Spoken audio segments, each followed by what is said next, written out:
This clip thingy, it rotates. Are you kidding me? You didn't know this? No. I love how you made that face as I was zooming in. What up, bitches? Hey, my head hurts. Don't knock over the hoodie. Yes, mom. We already did this. Don't say asshole. I swear to God. Anyway. Puta, por favor, no me vengas con eso. What up, bitches? Welcome back to Que Huevo Chicana. Thanks for having us back. We're kind of really stupid right now. A, because I'm tired, and B, because it's fucking hot over here. Who's this weed business? I'm tired and I'm hot. In both senses. Today we're gonna talk about traditional Mexican soups. Y'all are gonna be hungry as fuck after this fucking video because I know I am. So, for us, for all of many Latinos, not just Mexicans, food can be surrounded by a lot of different things. So specifically for our soups can be used for traditional senses like holidays, all the way to remedies, as in like when you're sick, when you got a headache. You know, you already watched this past video, so if we didn't include any soup, we're gonna talk about that right now so we can kill two birds with one stone. Yeah. Bird. The bird's a bitch, okay? Let's not worry about the stupid bird. So mostly our soups are centered around A, chili. We're Mexican. We gotta have our little hot spice, whatever. Vegetables, yes, believe it or not, we eat a lot of vegetables that are incorporated in our soups. And 3, the reason why I can't eat most of them, meat. We put a lot of meat in our soups. Our soups are centered around different types of meats or different parts of an animal. Yeah, you'll see what I mean right now. Let's start with numero uno. Just kidding. Numero uno. And it's going to be pozole. Yes, a lot of you probably have already heard about pozole. Let's talk a little bit about pozole for those of you who have not. Pozole is one of the most traditional soups that we have. It's also one of the most famous because it's fucking delicious. It is basically brought out for a lot of special occasions like quinceañeras, weddings, etc., etc. But one of the most famous holidays that it's used for when it comes out the most is Christmas. We eat a lot of pozole during Christmas. And I'm talking about a lot of fucking pozole. Like tamales, but pozole. Yeah, like if you see the fucking pot that my grandma used to do pozole in, it's not this big, it's not this big, it's fucking this large and this large because we would eat like 10 plates of them. And then it would have to last until the next day when we would do the recalentada, which is basically means we would heat up all the other food that we didn't eat and we'd eat it the next day. All right, so pozole, yes, it is used traditionally for Christmas. And here's what it consists of. It is made out of a red chili based soup, or what we call caldo. Caldo is the liquid inside that makes it a soup, obviously. And inside we have what we, she knows better, I can't, broth. Okay, broth is the right word to use, broth. And the broth is made out of red chili, beef and water, let it absorb into the pozole, and it gives it a little taste. And then we put our little like paste, that we make a little paste that's made out of red chili and tomatoes, etc., etc. Put it in there and it turns red. And we also put what we call humidi. What? Humidi? That's what it's called, right? Homily. No, it's called humidi. Hominy. Both of us wrong. Granitos. Yeah, well, I don't know it. This is a new word for me. Hominy. I don't know. Yeah. Anyway, so it comes with hominy inside, which for us we call it granitos or granos de maíz. And those are little. They look like huge ass corn. They kind of remind you of garbanzo beans. Yeah, they kind of look like garbanzo beans, but a little bit flatter and a little bit whiter. I love those. Yes, and also, last but not least, we put in a lot of either chicken for people that don't like beef, or most traditionally, beef. And we eat it with either tostadas, which are hardened tortillas, like baked tortillas, or tortillas in general, because we G. Regular tortillas, baked tortillas, or tortilla chips. How to season pozole if you ever want to eat it and try it to its full effect. You gotta season it like, put some lemon in there, lemon or lime, because for us Mexicans, we don't fucking care if it's green or yellow. It's fucking limon. It's limon. Get a limon, something that's sour.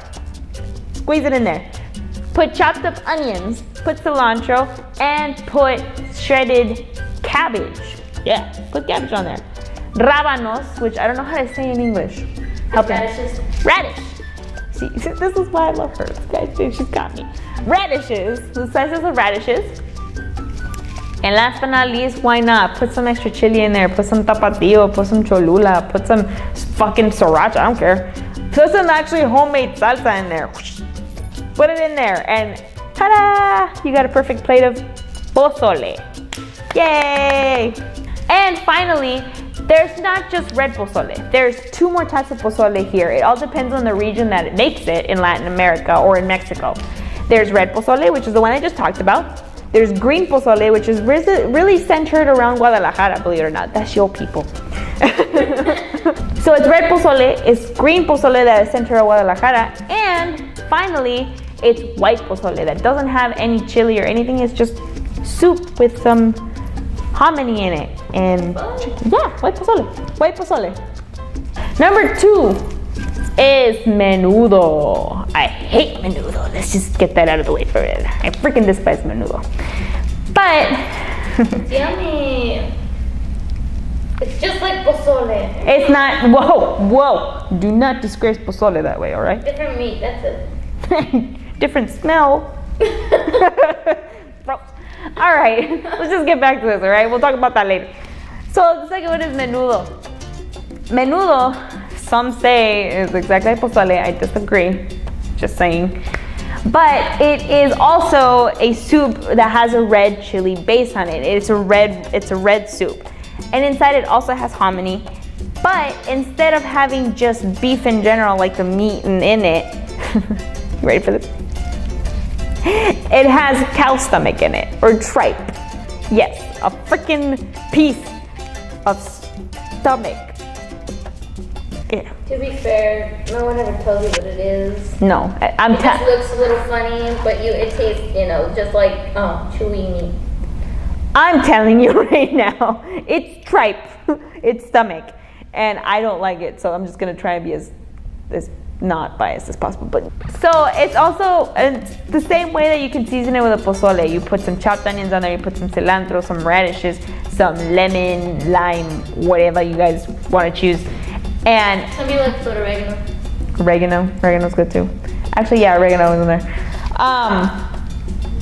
Menudo is used also for a lot of traditional senses, but that one is used more for like weddings and quinceañeras and baptisms, church on Sundays.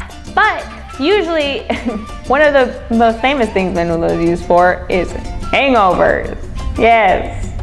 Hypothetically, let's say that it's New Year's night, eve, whatever, and you get drunk with your family off of wine because you want to drink wine and you kind of don't keep track of how many glasses you've had, and you're throwing up and you got to go to work the next day at like 8 in the morning, and you wake up super hungover. You would eat menudo. Of course, that's never happened to me, so I don't know. What kind of dumbass does that? Me. Okay, that was my story. That was my New Year's. That's how I welcomed the year. Hungover. And then you Snapchat and you didn't even remember that you Snapchatted. I Snapchatted? Remember? No. If I remember, I wouldn't be asking. Yeah. Something about toilet paper. And I know you didn't remember that. Hashtags when Latinas get drunk and Snapchat about toilet paper and don't remember. I think that's it for menudo. Oh yeah, it's fucking disgusting. Let's just say that. I like it. I don't eat the meat really, but I like it. You don't speak for all. I speak for me, the most important voice of all in this video. It's fucking disgusting. Okay, but for those of you that have weird taste buds and exotic taste buds and actually want to try it, go for it. I'm not saying that you're distracting me, okay? She's doing signals. Y no sé qué hacer. Stop. I know what you're talking about. I was getting there. What was it? See, now I lost track of what I was saying. Story of your life. Train went that way. My dignity that way. My mind somewhere. For those of you who have exotic taste buds and actually like to try different foods, I don't disregard or tell you not to do it. It happened in my opinion that I don't really like how it tastes. It smells disgusting too, and it stains your pots and pans. Literally, my grandma spent days scrubbing down her pots and pans with literally lemon, just to take the smell out and the stain. But two things about menudo and pozole that are also the same because they're very, very similar, but somehow different. But one thing that is really similar is something that we use. It's called a bay leaf. Yes, if you ever get a Mexican soup at a traditional Mexican restaurant, let me rephrase that, or let me repeat that and emphasize it. If you ever go to a traditional Mexican restaurant, and you'll know this because the salsa is gonna be too hot for you and they're gonna serve you tortilla chips. You're gonna get a soup if you order either pozole or menudo or any type of soup that has red chili in it, I don't know why. But we always cook it with a bay leaf. So there's gonna be an entire leaf just sitting on top of your soup. Don't be scared, just scoop it out. It's not gonna kill you. It's just there for flavor. It gives it a really unique flavor. We cook it in there, we let it marinate, and it spreads its flavor everywhere. Just, take a spoon, take it out, okay. But we use it. It's like when you people like to decorate that plate with that leaves. Huh? With the green stuff. What? It looks like lettuce. Oh, yeah. What is that? I don't know what that's for. It's just for show or what? For non-Latinos that are really fancy, like us Mexicans with our bay leaf, what is that? Comment down below. I don't understand what that is, but I'm not judging because there's a fucking leaf on our soup. Is it just to look nice? Maybe. Because it's always next to the fruit. Oh, I know. Yeah. It looks like a green cushion. Yeah. I don't know. I always eat it. Are you supposed to eat that? No. Oh, all right. So our third and our final soup is going to be something that we call albóndigas, which is basically meatball soup. You see what I mean here? Nothing I can eat. But you know what? I grew up eating them. I can just tell you it's really good. So albóndigas is basically our version of meatball soup. But the meatballs, which are what we call albóndigas, which is where it gets its name, are handmade meatballs. The meatballs are made with ground beef, but we mix in white rice, sometimes carrots, chopped onions, cilantro. We mix it in there and we make a little meatball. And then we put it in boiling water. We just drop the meatballs in there. And then in the soup, we use something that is also used for most of our soups that we eat, at least here in the US. We use a mark that's called Nor Suiza.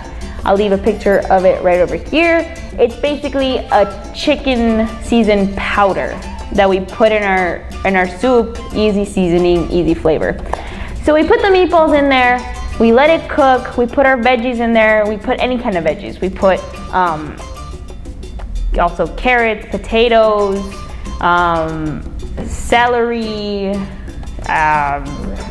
any kind of veggies you can think of, we put in there. Cabbage. No, it's not cabbage. Squash?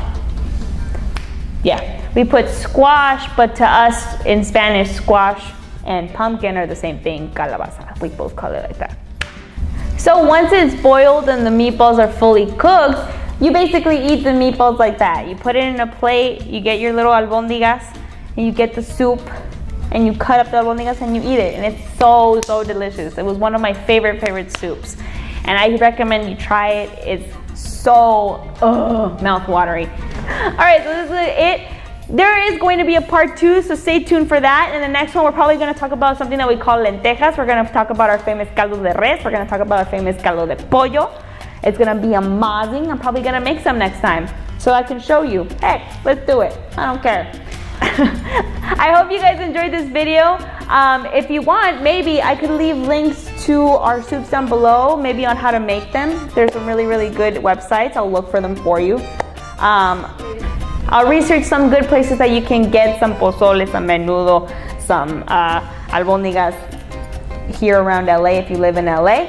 And if you ever come and visit LA, I'm gonna leave all that in the description box below. Be sure to like, comment, and subscribe to my channel. And always follow me on my social media like Twitter, Instagram, and Snapchat. I promise I'll be more active on one of those. Sorry. And yeah, I hope you guys enjoy the rest of your Tuesday or whatever fucking day you're watching this. So today's flavor of jarritos, as you can see, we're already working on it because it's fucking hot here. It's going to be strawberry or fresa in Spanish, if you will. All right, so let's see how it goes. Oh my God, that hits the spot. Yeah, I'm gonna finish this. Thank you guys for coming back. I love you guys so much. And Mexicana Americana. Out.